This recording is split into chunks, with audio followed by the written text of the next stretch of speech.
This is news analysis coming to you live on Politics and Business TV Abuja. Good afternoon and many thanks for joining us on the program for today. I'm Fatima Abubakar Oibo. The headlines. Resident doctors urge President Tinubu to rescue Nigeria's ailing health sector. AGF accuses Senator Natasha of panel code breach over alleged defamation. Judge pleads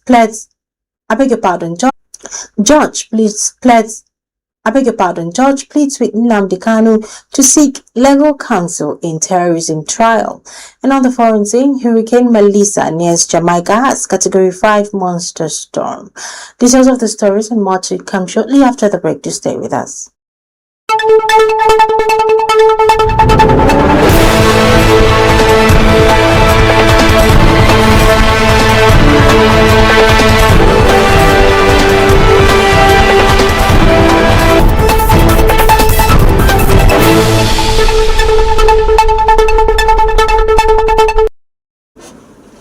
Welcome back. In a passionate appeal to President Bola Ahmed Tinubu, the National Association of Resident Doctors (NARD) has called for urgent intervention to salvage Nigeria's deteriorating healthcare system. The doctors, citing chronic underfunding, poor infrastructure, and the massive exodus of medical professionals, warned that the sector is on the brink of collapse. They emphasize that without decisive leadership and increased investment, the country risks losing its remained skilled workforce and compromising the health of millions of government. Speaking at a press briefing in Abuja, NARD officials urged the president to prioritize healthcare reforms as a matter of national emergency. They express hope that Tinubu's administration will take swift action to restore confidence in the system and prevent further decline in medical services across the country. Meanwhile, the Attorney General of the Federation has declared that Senator Natasha Akpoti-Uduaghan breached provisions of Nigeria's penal code in her public allegations against Senate President Godswill Akpabio and former Kogi State Governor Yahaya Bello.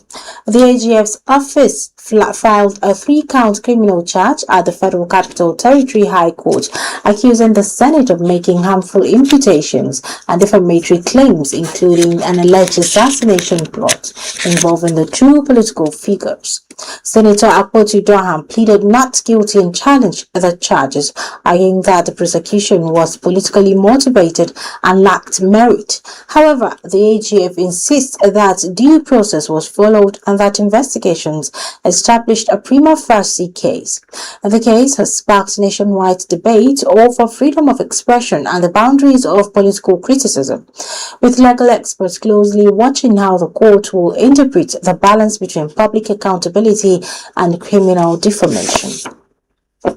In another development, a dramatic turn at the Federal High Court in Abuja, Justice James Omotosho implored Nnamdi Kanu, leader of the proscribed indigenous people of Biafra, IPOB, to consult legal experts before waiving his right to defense in his ongoing terrorism trial.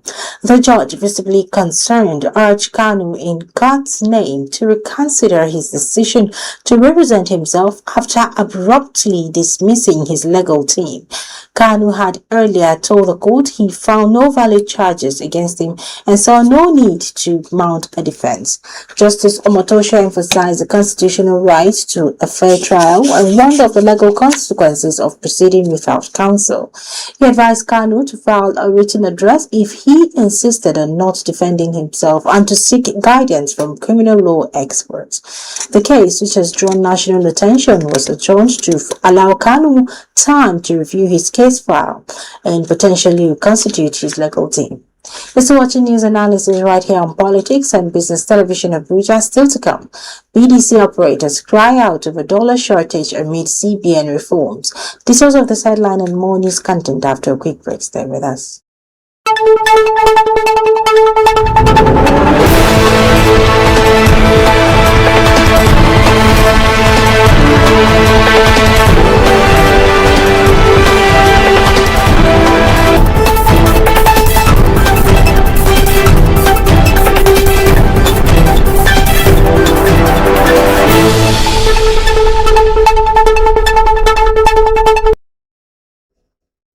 Welcome back. Moving on to business matters, Bureau de Change operators across Nigeria are raising alarm over a worsening dollar scarcity, which they say is crippling the operations and threatening the survival of retail forex market.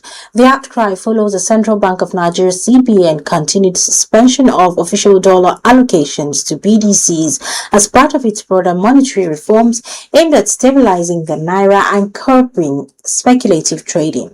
Operators warn that without access to official forex channels, many BDCs are shutting down or downsizing, unable to meet overhead costs like rent, salaries, and licensing fees. The Associations of Bureau de Change Operators of Nigeria (APCON) has urged the CBN to reconsider its stance and re-engage with licensed operators to develop a sustainable framework that balances transparency with business viability. With demand shifting to online platforms and informal markets, stakeholders fear the vacuum left by BDCs could worsen volatility in the forex market. They argue that a structured, well-regulated BDC sector remains critical to meeting retail forex needs and supporting financial inclusion. Another front in Jamaica is on high alert as Hurricane Melissa, now a powerful Category 5 storm, barrels towards the island with sustained winds exceeding 170 miles per hour. The National Hurricane Center has issued warnings of catastrophic flooding, landslides, and storm surges, with some regions expected to receive up to 40 inches of rain. Emergency services are mobilized nationwide, while residents have been urged to evacuate low-lying areas and brace for impact as the storm's outer bands begin lashing the coastline. Authorities anticipate landfall early Tuesday morning, marking what could be the strongest hurricane to hit the region this year. Airports and seaports have suspended operations, and power outages are already being reported in several parishes. Meteorologists say the next 24 hours will be critical as the storm's trajectory brings it dangerously close to major population centers. The government has activated disaster response protocols, and citizens have been advised to stay indoors and monitor official updates as the situation unfolds. And now for sport news, let's join Abel Sunday.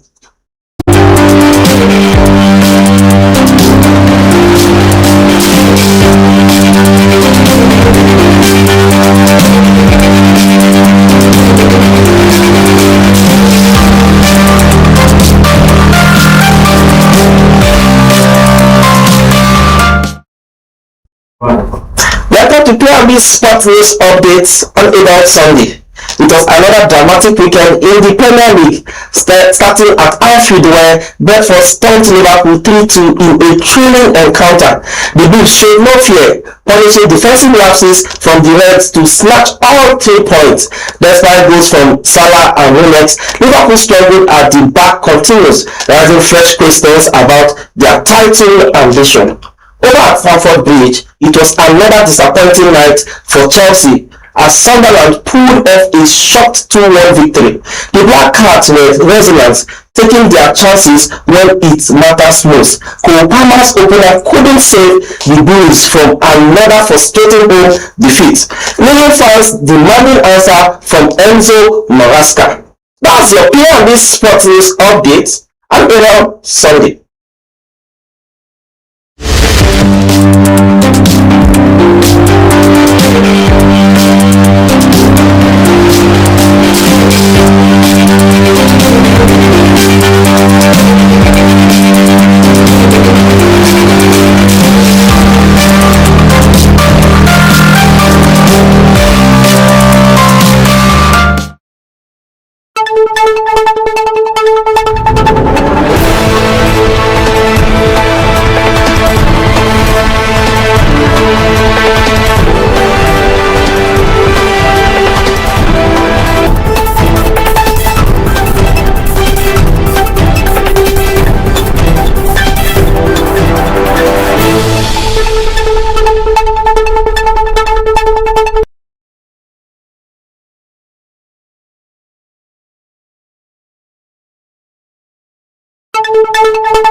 Welcome back. Let's move to our focus today on politics and business television. When the Director General of the Securities and Exchange Commission, SEC,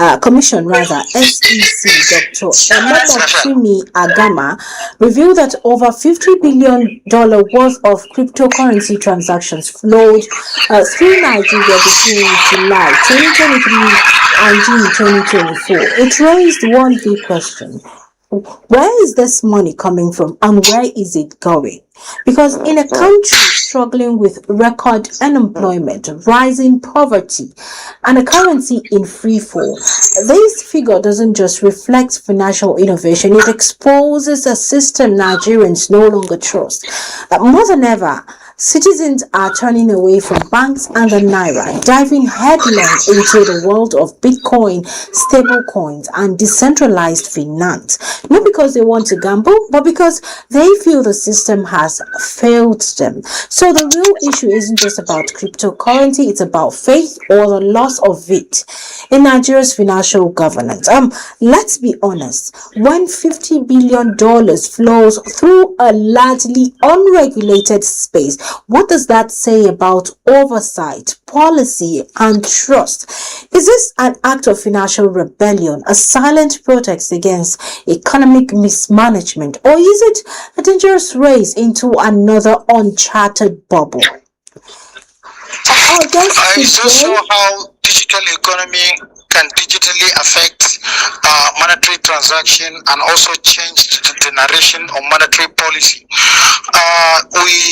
We are in a digital system, and that digital system, people find it more convenient because at every point in time you have access to information, you have access to facilities, and people and the market scenario in the entire globe has changed to hit and run. We cannot shy away from that aspect of hit and run. That is, market is now contestable. People want to hit and run, and the quick the quick money syndrome, which has manifested in Nigeria, is also manifesting in digital transaction. That is just what is showing. Okay, viewers, that was our guest, Yushau Aliyu, our in-house economist, that will be helping us to unpack this complex reality from the economic motivations behind this surge to risk of a nation moving faster than its regulators. Let me welcome you. You've already welcomed yourself, Yushau, but let me still welcome you to the program. Thank you very much. Thank you. Yes. I am also hit and run this morning. Oh my God. I'm so sorry about that. Anyways, my first question to you after that preamble you've given us is, when $50 billion flows through crypto while the naira keeps losing value, isn't that a loud message that Nigerians no longer believe in their own financial institutions? No, Fatima. It's not that Nigeria did not believe in the performance. The stock and exchange has to sensitize Nigerians at different fora. Remember, anything that has to do with investment, it has to do with savings, and people cannot access information more quickly, more rapidly than expected. So obviously, Nigerians are participating in banking system. Nigerians are participating in capital, but the only thing is that the digital influence has overtaken the realities on ground. That is just what is showing. So if for instance, you take a quick money syndrome that is applied to different schemes, including Bet Niger, which summarize the entire gambling industry, the Lottery Society is supposed to come up. You know, Nigeria that in this gambling by providing laws, and that is why many Nigerians took it as an advantage, because in the industry they are probably guided by some policies which is also helping their investment.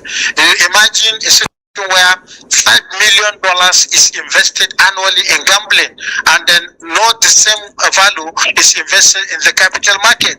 So there is need to be done, because the industry, the security of the environment, the ease of doing business, all this has to bring to the notice of a potential investor. Okay, is this boom a sign of progress or a desperate escape from a collapsing economic order? No, it's not a collapsing economy. There is no way some sectors are making gains that never expected, and you now say it's a collapsing economy. No, the only thing is that we have to reshape our policies in terms of reform. All people that were mobilized to be in the banking sectors is as a result of reform agenda in the banking sector. That's why many people are in the banking sector, and because of many policies adopted in terms of monetary policy. So the same thing in capital investment.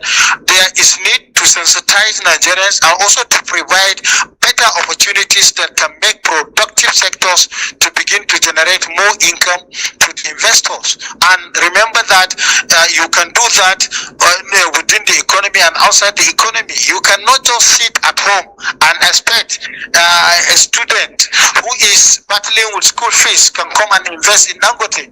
But a student that is battling with school fees and there is a potential in cryptocurrency that can earn him 2 or 3 kobo without investing penny, then he will move into that. That is why you see a lot of youth, because of the digital economy and from digital concept, they are plunged into the system and they are reaping certain benefit, even if it is temporal. Okay, Yushau Ali, with the CBN and the SEC seemingly playing catch up, who really controls Nigeria's digital financial future? No, in terms of investment, it is a capital market. They have to come up, they have the studies, they have the function, and they have to also give out what is due to the public. That is by sensitizing the public and also by shaping the right investment at the right time. This will encourage people that have surplus, that are in the surplus end, to bring their surplus to the deficit end, and that is what is all called investment. But for the central bank is doing its best to capitalize the bank. By capitalizing the bank is giving more opportunities to bigger corporations to access funds and also to raise capital for efficiency.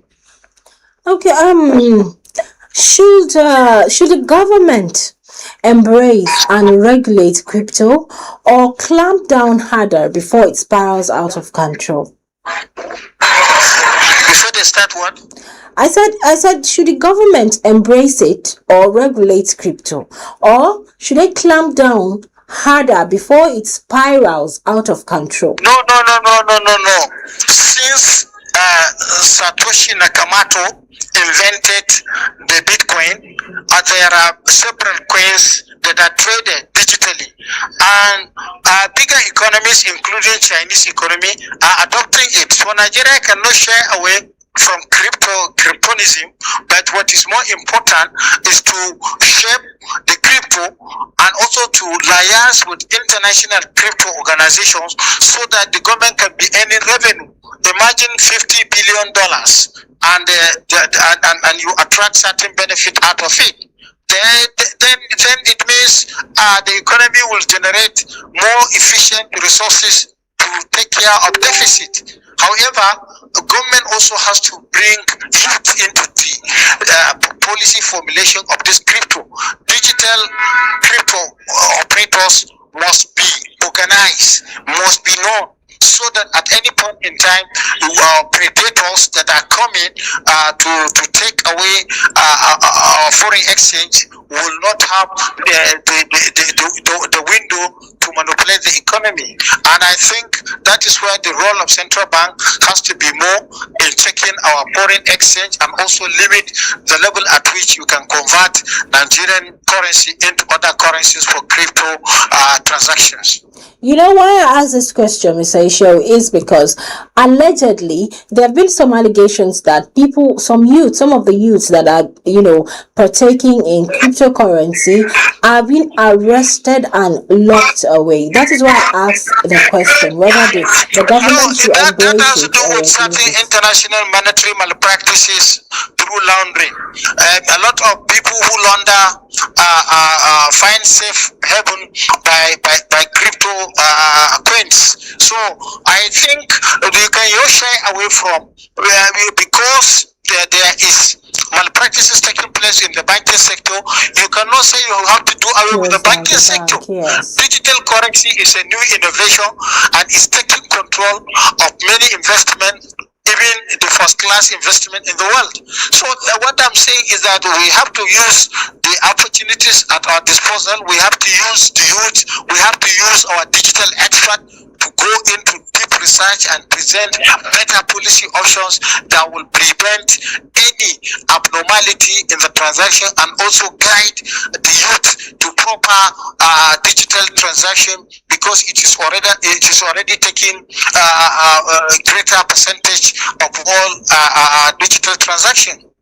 Mr. Ishio, from your own point of view, is cryptocurrency, is dealing with cryptocurrency a form of gambling? It's not gambling, because in cryptocurrency you are dealing with coins and you are converting. But in the case of gambling, it is clearly specified you are doing gambling. These are token transactions with the wallet, and also not token transaction with wallet. They are identified by economists, just the way gambling was identified. Remember some schemes, Ponzi schemes that existed and took away people's resources and took away people's savings, were guided by law. But unfortunately, because the operators are not clearly sanitized, then malpractices took over the transaction. So I think we have to differentiate between gambling and cryptonism, because the two are not the same, even if they are related to a certain extent, but they are related in dubious practices which happens in the banking sector, which happen in manufacturing, which happen also at any point of transaction around the globe. Okay, finally, before I let you go, what's the economic risk of ignoring this trend and pretending it's just a tech fad? The greatest risk that is involved is that the resources ought to have been invested in the economy will be moving out of the economy, and it is a design by a cartel to take away resources of different economics for their own use. Remember, if we allow it without checks and balances, then definitely the income that the economy is supposed to be generating by the number of manpower, by the number of transactions, we are wasting it, and wasting it is a great loss to the economy, and it's not going to be good for an expanding economy or for an emerging economy like Nigerian economy. Okay, thank you so much. Yusho Aliyu, that was Yusho Aliyu, our in-house economist. Thank you so much for joining me on the program today. Thank you. Yeah. $50 billion in 1 year. That's not just a number, it's a statement. A statement from a generation that's tired of waiting. A generation building its own economy outside of the walls of government control. But here's the danger. When citizens innovate faster than their leaders can understand, chaos often follows before reform. So the question isn't whether crypto is good or bad. It's whether Nigeria is ready for the truth behind its own economic revolution. And that wraps up today's program. But before we go, the headlines again. Resident doctors urge President Tinubu to rescue Nigeria's ailing health sector. AGF accuses Senator Natasha of penal code breach over alleged defamation. Judge pleads with Nnamdi Kanu to seek legal counsel in terrorism trial. On the foreign scene, Hurricane Melissa nears Jamaica as Category 5 monster storm. For more updates and in-depth analysis, follow Politics and Business TV.English on YouTube and Facebook. Connect with us on Instagram at PMBTV_English and TikTok at PMBTV_ENG. Remember to subscribe and stay informed. For me, Fatima Abubakar Oibo, it's bye for now.